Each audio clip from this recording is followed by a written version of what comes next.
Hello, Year 8. So, this is the new style of work that you're going to have over the next half term. You will get 2 lessons a week from me, and they will have all the instructions that you can see in front of you right now, as well, and my voice over them. Now, something on the voice, when you have a look at this, I appreciate some of you might not be able to access YouTube, especially if you're watching this at school. If you look at the PowerPoint, one, you set the PowerPoint going and you will see, you'll actually hear me talking, like you should hear me now. The next thing is, if you look at the bottom of each slide, there is a little speaker, and that will show you the sort of voiceover that I have done on that slide. So in a minute, if I move from the slides, it will give you the speaker. It will sort of, whatever I've just said now will be recorded in that little speaker section. So that's a little thing for you just there. So we are going to talk about energy and the cost of energy. And what I decided was just to warm you back up into everything, into learning, etc., that we'd recap a little bit of energy in general, what the forms of energy are, and how they will be transferred. So this is just a bit of a recap lesson, and then we're going to go into how you can do things like calculating the cost of energy in your next lesson. So as you can see, all of the PowerPoints will have this sort of instructions at the front. So even if you're struggling to even hear anything I've said, the instructions will tell you what to do. Okay, so it says if you're working offline or online, these instructions will help you with how to complete this work. If you're working online, you can watch the video as I've said. So copy the keywords and the definitions, copy the title energy. Each slide has a picture and of the different types of energy, and write those into your books. I'm not going to go any more actually into that, but I just sort of explained to you that that's what's happening. So let's go into slide number 1, or slide number 2 technically. So copy these keywords. I suggest you pause the PowerPoint or even the video, because obviously this will be recorded as a video as well, and copy those keywords and their definitions. First energy is, can you guess it? Sound energy. Sound energy. So the more sound you make, the louder a sound is, the more energy it has. The quieter a sound is, the less energy it has. When you've seen things like oscilloscope traces, you will notice that you can see like big peaks and troughs in those traces, means that there is a lot of sound energy there. It's called the amplitude. You'll learn about that next year. So sound energy. Next one, see if you think you can guess it. It is rubber band energy. No, it's not. It is elastic potential energy. Okay, elastic potential energy. Just to remind you, think about what the word potential means. I'll give you a second to think on it. Remember, potential means that there is a store of the energy. It doesn't mean that the rubber band itself has energy other than maybe the chemical energy that made it up. What it means is you can stretch the rubber band or any kind of elastic object, add energy to it to transfer kinetic energy into it, and it will store energy, and then when you let it go, it will move it off. Think of 2 other examples on there, and add them to your notes.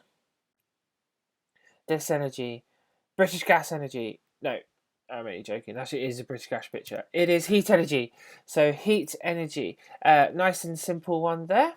Think of 2 other examples other than like a burning hob that gives you heat energy.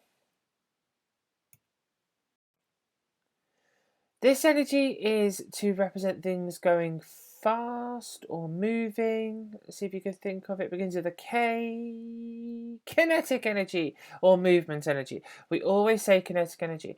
Now, somebody, one of my students in year 9 who has been learning about this as well, said to me, can you effectively say that all energy is kinetic energy? Close, close. One big thing is anything moving is kinetic energy.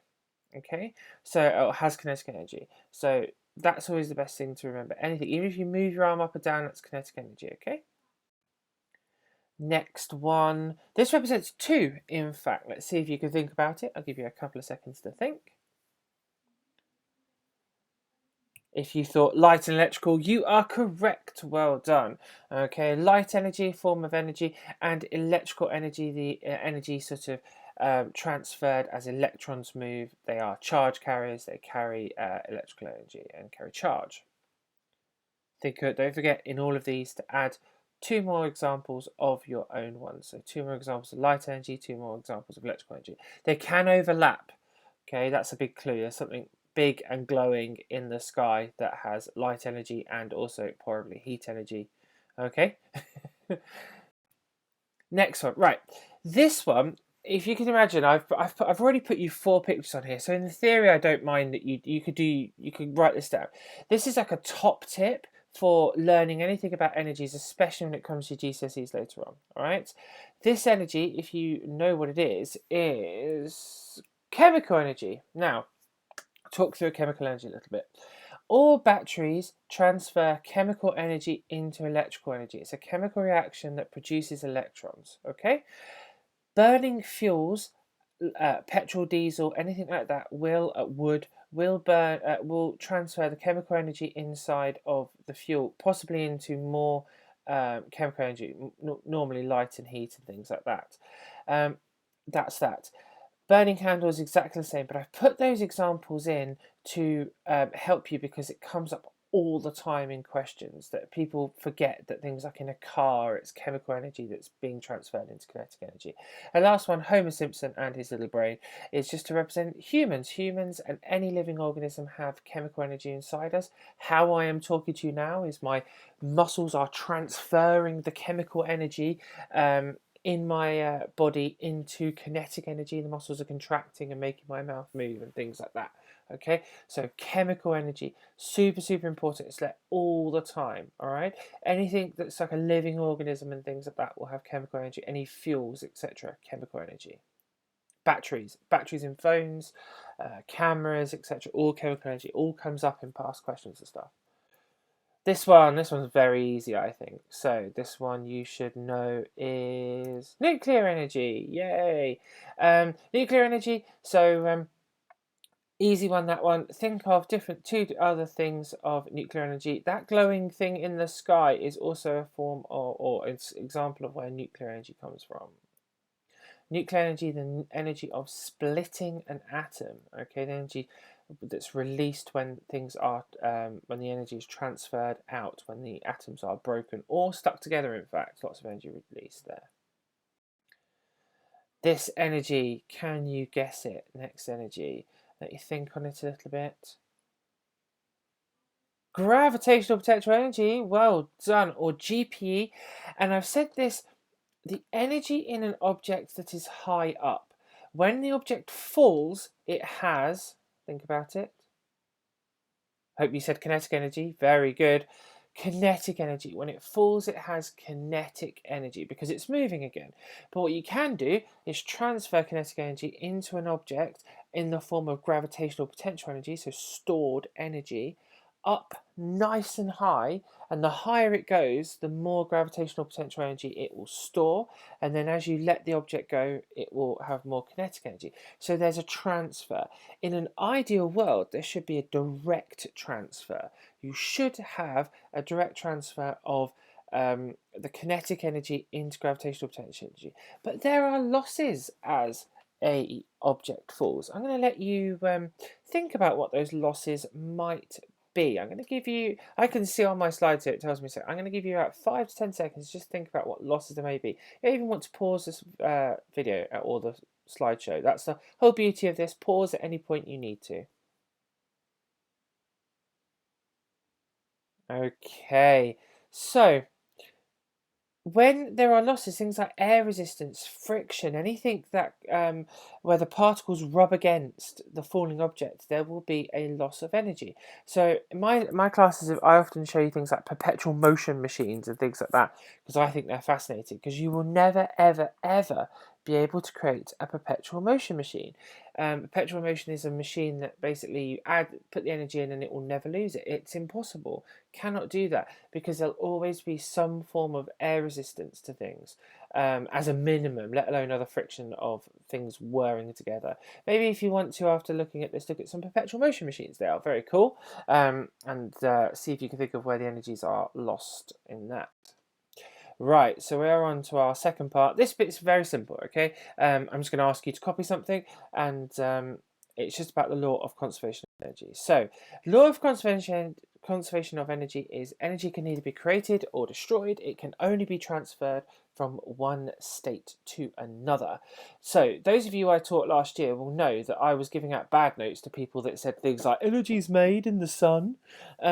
So yeah, remember you can't say made anymore, and that's a really good habit to get out of or get into, depending on which way you view it, because things like respiration and photosynthesis, they they will take marks off of you if you say respiration makes energy or respiration makes creates energy. They hate it. They will literally say do not accept made. I've marked many exam papers, so yeah, they will say do not accept made. So energy can neither be created nor destroyed, only transferred. So from now on we want to use the word transferred. Alright, to give you a little bit of time to copy that down, don't forget to pause the video if you need to. Okay then, energy. Last little bit here. I want you to be able to analyse an object or situation and explain how the energies are transferred. So we're going to have a go, do one together all about a mobile phone, and then afterwards I've got some other examples of energy transfers. And if you go on to show my homework, you can do those questions. There will be questions on this, on Show My Homework, on the quizzes, and what I expect you to do is do them, answer the questions, and I can then see what you have got as answers and see how much you've learnt today. So let's have a look. Mobile phones.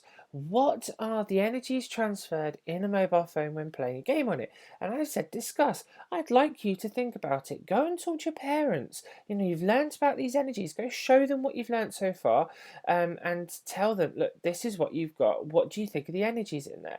I'm going to give you a couple of clues. When in the phone. Okay, that is first clue. In the phone. Next one. Okay, playing a game. You can have everything on. I'll just tell you that. Okay, so I'm going to suggest you pause the video and have a think on it and write down your answers. Don't worry if when you see my answers in a minute you haven't written them in the same sort of style I've done. Just write down the energies that are there. Maybe, you know, this to this or this to this. Just write those words down. Okay, so pause the video and or the slides, whatever you're watching it on, and have a think on it, and then have a look at the answers afterwards. So, hopefully, with regards to your energy transfers, you have thought about that in a phone there is chemical energy in the batteries. There is, or battery, sorry. There is electrical energy in the wires that transfers from the battery to the rest of the phone. There will be light energy coming out of the screens, so TV screens, computer screens, phone screens, iPad screens, etc. Other devices are available. All these screens, they use light energy. That's how we see anything. There will be sound energy, so the speakers, when you're hearing like bloop, bloop, bloop, bloop, bloop, tick, tick, tick, tick, tick, all that sort of thing. My very good phone impression. See, I've been in lockdown too long. But these the sound energy coming out will come out of the speakers. Remember, there's another little top tip. Speakers are not a form of sound energy. They help transfer sound energy. That's a very good point here. You'll get sound energy in the speakers or from the speakers. It's actually electrical into kinetic energy, and that transfers the kinetic energy into sound energy. Okay, and then finally kinetic energy in the vibrations. When I said in the phone, what I was worried about is you get some very clever students that I have in here will often say, oh, when your fingers moving up or down or tapping and stuff like that. I didn't say your fingers, I didn't say you, I said in the phone. Okay, you may also experience some losses, which I haven't added onto here. Let you think of the losses for a second. I won't say pause, I'm just going to let you think. You might have a loss of heat energy. Some of you will have told me before in this that your phones get hot when you play them. That is going to be, I'm not going to, maybe I'll give you a clue. Think about the fact that if electrons are going through the wires, something may happen as, you know, wires are made of metal atoms. I'm sort of being cagey on this because it's actually a question I have next for you. Okay, so metal atoms, electrons go through them Okay, a bit like maybe you walking through a busy corridor. All right, cool. Right, next one. These are the questions. There are no answers to these because they are assessment for learning questions. I'm going to talk you through them, and then if you go on to show my homework, you can answer them. There are some other questions on the show my homework as well, just to sort of see what you've been learning. So, all of these are related to energy transfers. Why is it when you brake, your wheels get very hot, okay, or the brakes get very hot? So why do the wheels of a bike get very hot when braking hard? Think about energy transfers there.